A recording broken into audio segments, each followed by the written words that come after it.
సింహంతో వేట నాతో ఆట మొదలెట్టకూడదు. వన్స్ మొదలెట్టాక మీరాపిన నేనాగను. సార్ ఇదంతా చూసి ఇదేదో జై చిరంజీవి సినిమా అనుకున్నారు సార్. నన్ను కిడ్నాప్ చేశారు సార్. కిడ్నాప్ చేసినా బాధపడేవాడిని కాదు సార్. నన్ను కూర్చోబెట్టి జబర్దస్త్లో నేను చేసిన డాన్స్లు నాకే చూపిస్తున్నారు సార్. అయినా నేను ఆగను సార్. ఎన్ని అడ్డంకులు వచ్చినా మీ మొహం మీద చిరునవ్వు ఎలా ఆగదో, ఎన్ని వర్షాలు తుఫాన్లు వచ్చినా రోజా గారు అనసూయ గారు మొహాల మీద మేకప్ ఎలా పోదో, ఎంతమంది ఎన్ని తాళ్ళేసి కట్టేసినా నాలో నటరాజుని ఎవరు ఆపలేరు సార్. నేను డాన్స్ చేస్తా.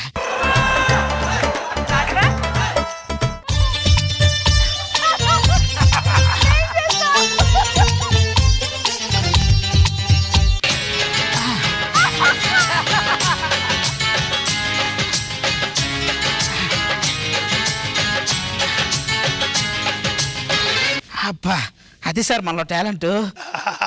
చూసారా బాబు గారు, ఆయన లేకపోయినా ఆయన మాట్లాడాలనిపిస్తున్నాయో. 3 రోజుల క్రిందట మల్లెపూలు తీసుకొచ్చి గంటలో వస్తున్నారు, ఇప్పుడు దాకా తిరిగి రాలేదు. ఏమే నువ్వు నేను తప్పిపోయానని బాధపడుతున్నావా, తెచ్చిన మల్లెపూలు వాడిపోతానని హింట్ ఇస్తున్నావా? ఏమైందండి? మహానటి మహానటి. చంద్రన్న స్కిట్ చూసి నిజంగా ఆడవాళ్ళు ఇలా ఉంటారా అని డౌట్ వచ్చేదే, కానీ నిన్ను చూసిన తర్వాత కన్ఫర్మ్ అయిపోయింది. నువ్వు మహానటి కాదు, మహా అతి. ఏమైంది చెప్పండి. కనపడట్లా కిడ్నాప్ చేశారే. అయ్యో అలా చేశారండి. అమ్మ నేను కలెక్టర్ అవ్వలేదే, కిడ్నాప్ అయ్యానే. మీరు లేక చూసారా ఎలా చిక్కిపోయాను. నేను ఉన్నప్పుడు మాత్రం ఏదో నయనతార లాగా నాజుగ్గా ఉన్నట్టు. ఏమండి బోన్లెస్ చికెన్ బోన్లెస్ మటన్ చూసుంటారు మీరు, కానీ బోన్లెస్ మనిషి ఎవరైనా ఉన్నారంటే అది మా ఆవిడే. నేనే కాదండి, మీరు లేకుండా మన ఇంట్లో బెడ్రూమ్ కూడా ఎంత బోసిపోతుంది. చూసారా సార్, మనం సముద్రంలో కొట్టుకుపోతున్నా సరే ఇంట్లో ఉప్పు అయిపోయింది, అందులో నుంచి వచ్చేటప్పుడు కొంచెం తీసుకురండి అనే టైప్ సార్ వీళ్ళు. ఏమంటే చెప్పడం మర్చిపోయా, మీరు లేని టైంలో ఇంటి ఓనర్. నేను లేని టైంలో ఇంటి ఓనర్ వచ్చి ఏం చేశాడు చెప్పవే ఆపకే. ఇలా మొగుడు లేని టైంలో ఎవరో వచ్చి అని మీరు సడన్ గా ఆపితే 600 కోట్లు తీసిన సినిమా ఆడియో ఫంక్షన్ లో డబ్బులు లేక ఆపినంత బాధగా ఉంటది. కంప్లీట్ గా చెప్పవే. అబ్బా రెంట్ అడిగి వెళ్ళాడండి. రెంట్ అడిగాడా? అమ్మయ్యా, అడగకుండానే పేమెంట్ పెంచినంత ఆనందంగా ఉంది. విషయం అండి, మీరు లేనప్పుడు పక్కింటి సరదా గారు నా తోడుగా పడుకున్నారు. ఎంత మంచివాడో తెలుసా పాపం ఆవిడే. అవునవునే, చాలా మంచి ఆవిడే. పోయింది సార్ నువ్వు లేనప్పుడు కూడా ఆవిడే. అదే వాళ్ళ ఆయన నాతో పాటు తోడుగా పడుకోమని చెప్పింది. కట్టలు తెంచుకొని వచ్చేవచ్చు కదండి. నేనేమన్నా తమిళ సినిమా హీరోనా? ఈ కట్టలు తెంచుకోటాలు బుల్లెట్లు బఠానీల మింగటాలు నాకు తెలియదే. తమిళ సినిమా కమెడియన్ లాంటి అంతే. అన్నా వచ్చావనా?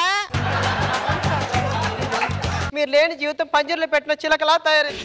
నా జీవితం మాత్రం గబ్బర్ సింగ్ లో పవన్ కళ్యాణ్ గారిలా తయారైందా ఏంటి? నా జీవితం కూడా అలాగే ఉంది. మనతో పాటు పెళ్లి అయినా సుబ్బారావు వాళ్ళ ఆవిడని ఊటీ తీసుకెళ్లాడు, వెంకట్రావు కొడైకెనాల్ తీసుకెళ్లాడు. మీరు ఎక్కడ తీసుకెళ్లారండి? ఆ వెంకటలక్ష్మిని చూడు, వాళ్ళ ఆయన దూరంగా ఉన్నాడు, దుప్పటి కప్పుకొని పడుకుంది. నువ్వు కూడా వెళ్ళి పడుకోబో.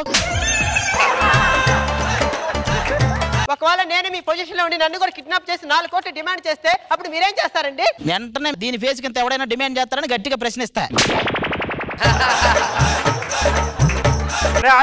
ఇదేంటి దొరబాబు గారు వస్తున్నాడు? భర్త లేనప్పుడు ఏ ఫ్రెండ్ అయితే మన ఇంటికి రాకూడదు అనుకుంటామో ఆ ఫ్రెండే మా ఇంటికి వస్తున్నాడు.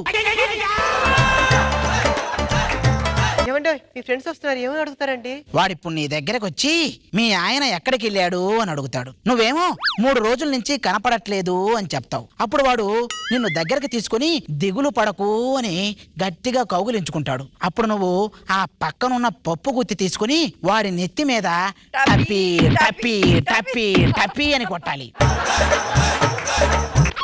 అంత ఆనందపడిపోవకు. పప్పు గుత్తితో కొడితే పడిపోయేంత పప్పు కాదు వాడు. మళ్ళీ లేస్తాడు, నీ దగ్గరకు వస్తాడు. అప్పుడు నువ్వు రాడ్డు తీసుకుని వాడి నెత్తి మీద డబ్బి డబ్బి డబ్బి అని కొట్టు. ఇక రాడ్డుతో కొట్టినా కూడా వచ్చాడు అంటే వాడంత రాడ్డు ఇంకెవడో ఉండడు. వాడిని అలా వదిలేయి. అబ్బా ఆపండి, నేను మేనేజ్ చేస్తాను కదా. ఏమన్నయ్య గారు బాగున్నారా? ఏమైందండి? అన్నయ్య గారు అనేటప్పటికి హార్ట్ పెయిన్ వచ్చిందమ్మా. అన్నయ్య గారు బాగున్నారా? మీ ఆయన ఎక్కడికి వెళ్ళాడు? మమ్మల్ని అందరినీ తన డబ్బులతో గోవా ట్రిప్ తీసుకెళ్తానడా? గోవా ట్రిప్? అన్నపూర్ణ స్టూడియోకి వెళ్ళడానికి ఆటోకి డబ్బులు లేవంటే నానక్రామ్ కూడా నానో కారు అడిగాడంట. అదేంట్రా అలా కట్టేసిరేట్రా? మొన్న ఒక జ్యోతిష్కుడి దగ్గరికి వెళ్ళాం కదరా. మీరు ఏదో ఒక రోజు కాళ్ళు కూడా కింద పెట్టలేని పొజిషన్కి వెళ్తానన్నాడు కదా. ఏ కారులోనూ కూర్చుంటాం అనుకున్నా, ఇలా కిడ్నాప్ అయ్యి కుర్చీలో కూర్చుంటాం అనుకోలే. కిడ్నాప్ చేశారా? ఎవరు చేశారు చెప్పరా? లేడీసా జెంట్సా? ఎవరు చేశారా? అవన్నీ ఎందుకురా? ఒకవేళ లేడీ అయితే వాడు కూడా కిడ్నాప్ చేయించుకొని కట్లు వేయించుకుందామని. మామూలుడు కదాడు. చావు బతుకుల్లో మనందరం దాహం దాహం అని అరుస్తాం, వాడు మాత్రం దమయంతి దమయంతి అని అరుస్తాడు. అలాంటి వాడు. ఒరే వాడిని చూడరా, ఈ కుర్చీలో కట్టిన పొజిషన్ భలే ఉందరా. ఇదే పోస్టర్ తీసి మనం ఆర్జీవి గారికి పంపితే ఆయనతో మంచి సినిమా తీస్తారు. ఒరే వద్దురా బాబు, ఆర్జీవి గారు తీసిన సినిమాల కంటే అనౌన్స్ చేసిన సినిమాలే ఎక్కువే. మళ్ళీ ఎందుకు మనకు అవసరమా? మీరేం చేస్తారో తెలీదు, ఆయన తొందరగా విడిపించండి. అది పోతే పోయింది కానీ రే, మీకు ఒక పని చెప్తారని నడిపించడానికి. నన్ను గనక మీరు విడిపించాలంటే ముందు నా మరదలను వీళ్ళకి అప్పగిస్తే నన్ను మీకు అప్పగిస్తారా? ఆ పని చేయండి రా ప్లీజ్. అరే నా స్కిల్స్ గురించి నీకు తెలుసు కదరా. స్కిల్సా నీకా? నీలాంటోడే పోపుల డబ్బాలో డబ్బులు మొత్తం పోగు చేసి స్విస్ బ్యాంకులో అకౌంట్ ఓపెన్ చేయడానికి వెళ్ళాడంట. ఒరే నేను చెప్పించేయండి రా ఫస్ట్ వెళ్ళి. చెప్పరా. మీరేం చేస్తారంటే ఇద్దరు చెవులు ఇయర్ ఫోన్స్ పెట్టుకోండి. ఆ ఇంట్లో ఎవరికి నేను మాట్లాడుతున్నట్టు వినపడకూడదు, మీకు మాత్రం వినపడాలి. ఓకేనా? ఓకేరా. బయలుదేరండి. రే ఆ ఇసుక లారీ లాగా ఉన్నాడే వాడే మా మామయ్య. ఆ ధర్నాలో నిప్పట్టించిన బస్సుకు ముందు టైర్ లాగా ఉంది, అదే మా అత్తయ్య. ఎవరు బాబు మీరు?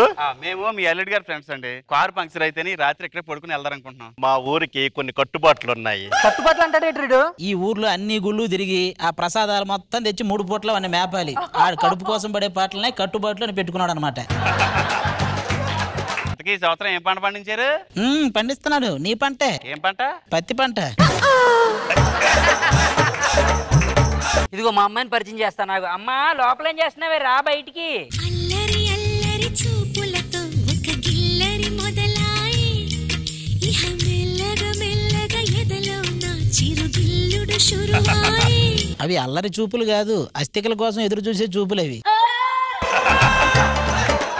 ఏంటి మా బావ ఫ్రెండ్సా? యాక్చువల్ గా మా బావనే పెళ్లి చేసుకోవాలండి. మా అక్క కోసం త్యాగం చేశాను. ఎక్కడ మరి? అన్నమయ్యలో ఇది రమ్యకృష్ణ, అది కస్తూరి, నేను మీ నాగార్జున. మీరే చెయ్యాలి త్యాగాలు. ప్రతి పండుగకి మా బావ వస్తాడని ఈ కళ్ళతో ఎదురు చూస్తూ ఉంటాను. ఉన్న 2 కళ్ళే మన ఎల్వి ప్రసాద్ ఐ హాస్పిటల్ చుట్టూరు తిరుగుతుంటాయి. ఇది 1000 కళ్ళతో ఎదురు చూసిందంట. మీరు నమ్మండి. నా అందంతో చాలా ఇబ్బంది పెడుతున్నాను బాబు గారు. మా ఈదు కుర్రోళ్ళంతా నా వెనకాల పడతానే ఉంటారు. ఆ లోపల ఉన్న చేతికర్ర బయటికి తీసుకెళ్తుంటే అప్పుడప్పుడు ఏడిపించకుండా ఉంటారు. మీకు అలాంటి వాడు కావాలండి ఎంతకే? నా రాజకుమారుడు నా కోటలోనే ఉండాలి, రెక్కల గుర్రం మీద వచ్చి. నిన్ను చూస్తే ఆ కోటలోనే పాతేసిపోతాడు. ఎలాంటి లక్షణాలు ఉండాలి కావాలండి? నన్ను చిల్లి పిల్లని చేసి ఉయ్యాలు ఊపుతూ ఉండాలి, ఎవరు రాకుండా ఆపుతూ ఉండాలి. ఇది పడిపోయినప్పుడల్లా నీళ్లు కొట్టి లేపుతూ ఉండాలి. సర్లే అమ్మా, ఒక్క ముద్దు తిను. వద్దు నాన్నగారు, నాకు అలసరింది. ఒక్క ముద్ద. అబ్బా బీపీ పెరిగిపోతుంది. దానికి తినిపిస్తుంటే అన్నం తినిపించినట్లేదు, ఏదో బెండం తినిపించినట్టే ఉంది. సర్లేండి పడుకున్నారండి. నాకు సెలవుని పెట్టించండి, నాకు ఇండిషన్లు పడిపించండి. 108 ఎప్పుడు నా పక్కన. మేలుకున్నప్పుడు ఓ గొప్పలు చెప్పేస్తారు, పడుకున్నప్పుడే ఒరిజినాలిటీస్ బయటపడతాయి. ఒరే అందరూ పడుకున్నారా? నీ మరదల్ని సంచిలో పెట్టి నోట్లో గుడ్డ పెట్టి బాగా తాడేసి వెగబెట్టి కట్టేస్తే ఉంటది. మీరు తీసుకొచ్చిన తర్వాత ఆ నోట్లో గుడ్డలు తీసి ముక్కులో పెట్టాల్సి వస్తది. మామూలుగా తీసుకురండి. ఒరే పనులు పని అత్తగారిని కూడా తీసిపోదామా? అత్త కనపడితే చాలు ఈ చెత్త జ్ఞాపకాలన్నీ గుర్తొస్తాయి. ఒరే మరదల్ని కిడ్నాప్ చేసేసాం, ఇప్పుడు ఏం చేయాలి చెప్పరా? ఏం చేస్తారు? లండన్ వచ్చేయండి. లండన్ దేనికిరా? నేను లేకుండా మీ చేత స్కిట్ చేయించడానికే ఈ ప్లాన్ వేసారా? మనల్ని ఎవరో కిడ్నాప్ చేయలే, ఇదంతా డ్రామా. బాయ్. ఇదేంట్రా ఇదే? ఎంత పని చేసావురా? లండను బాబు ఇంటను డాలను